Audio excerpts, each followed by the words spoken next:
All right, everyone. We start off today talking about Pramila Jayapal and her comments with regards to Israel getting lambasted actually right now, and it set off sort of a miniature firestorm, which you wouldn't have seen probably even 10, certainly 20 years ago in U.S. politics, calling Israel a racist nation, actually, and even many Democrats are having a problem with that.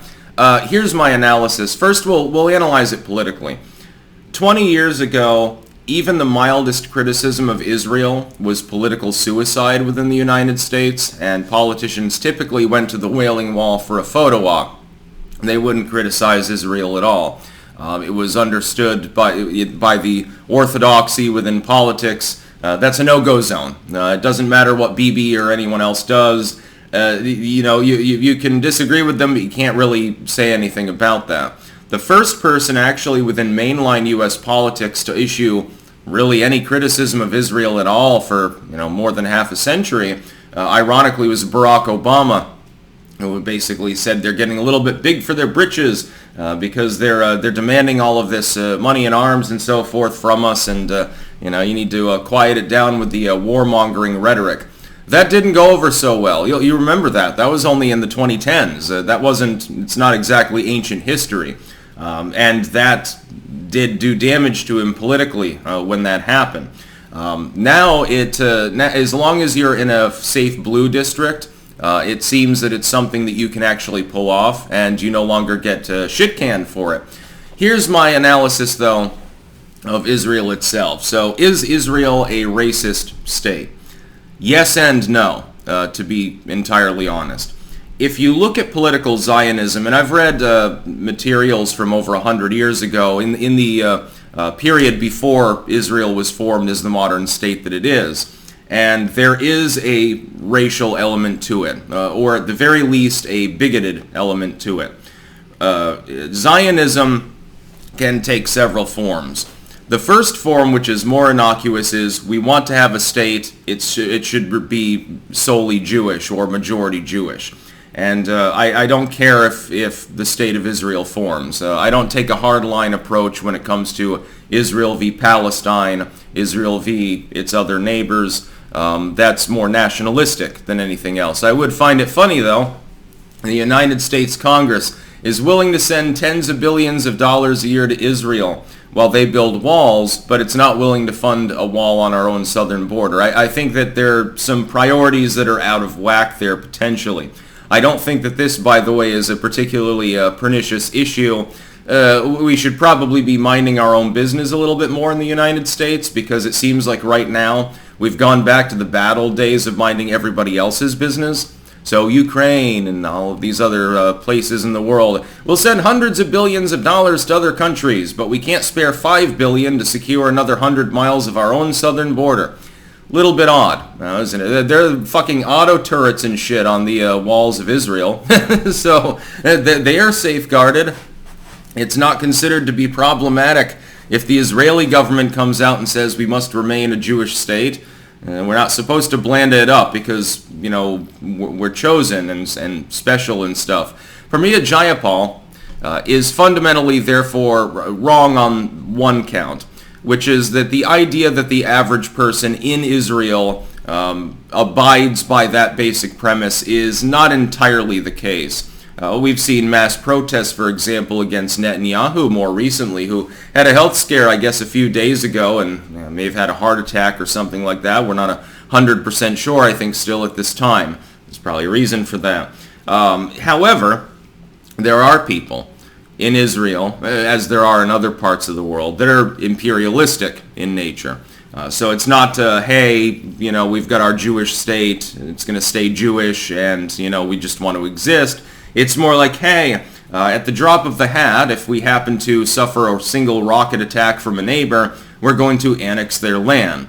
Golan Heights is a great example of this. Imperialistic Zionism, so the concept of forming Greater Israel, the concept of effectively eliminating what's left of the Palestinians and building settlements there through the Temple Institute and other groups that typically get their way, or at least partially, under the auspices of what is effectively a secular Israeli government. Netanyahu, of course, is not a native Middle Easterner. He's of Eastern European lineage, which is, again, funny, but when you have the right of return, you end up with a situation where people from certain parts of the world are favored over others, aren't they? We had the Ethiopian Jewish community years ago. The Israelis didn't want to let them in. Well, there might be a reason for that. It might be a racial reason. So Jayapal is not entirely incorrect. There is abuse of Christians in Israel, which I don't think a lot of Christians understand when they go on one of their tourist trips with the Bible Institute or whatever to go see the tomb of Jesus, and here's where Jesus ascended, and here's where he died, and here's where he laid in the tomb. You might get spit on by somebody when you're there. You might get verbally harassed. You probably won't get killed or something, but there is definitely abuse of the native Christian community as well. It's kept to a minimum by the Israeli police because the tourist money is a huge part of the economy, of course, being the so-called Holy Land, but it does exist. It's fairly well documented. That's not a bizarre thing to point out. Jayapal's comments, though, have drawn the ire of pretty much everyone outside of the far left.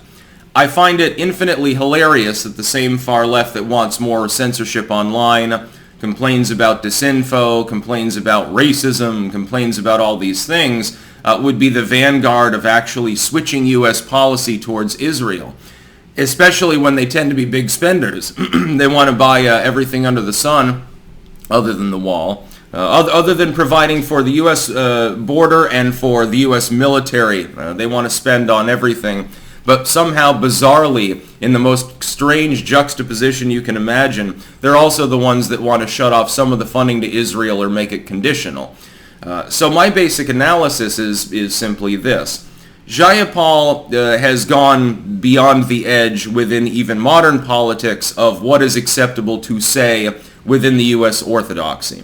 The only reason she'll be reelected at this point, being lambasted by large parts of her own party, is because when you're a member of the squad, the geek squad, when you're a socialist, that has emerged from the far, far left within a district that is already far blue, it's going to be hard to challenge you. I mean, I can't imagine anyone with less privilege points, I guess, who would be able to knock her off her pedestal. And her comments are not unseemly. The fact is that there are racists in Israel. There are Jewish racists. Yes, absolutely. The Israeli government, almost said the U.S. government. Sometimes they seem to act as doppelgangers of one another. There are people within the government there who have strenuously attempted to stop, for example, the right of return for people from parts of East Africa. They are Jewish. They practice Judaism. There was intermixture genetically some time ago. And so technically speaking, under their own Sanhedrin's doctrines, they have the right to enter Israel and be nationalized there at any given time. But yet we were having, there was a scandal a couple of years ago where they were sterilizing these people. So it's like, okay, you have the right of return, but we don't have to give you the right to have black children or something like that. Black nationalists, I think, tend towards the anti-Semitic side for a reason. And I don't mean anti-Semitism as in you criticized Israel. Well, it's not anti-Semitism. You criticized Judaism. No, I'm talking more like, some of them sound a little bit like Nick Fuentes on steroids, I suppose. Jayapal's comments, therefore, are not particularly beyond, in my opinion, are not particularly obtuse because, part of her statement is fundamentally correct. The doctrine of the State of Israel for a number of years would be, if it were adopted in the United States, then Jayapal and others would call it fascism. It might not be fascism, but it would be a lopsided doctrine, certainly with an immigration policy, so there's that. I'll be talking about this more later, by the way, on my live stream. That's about all. Peace out.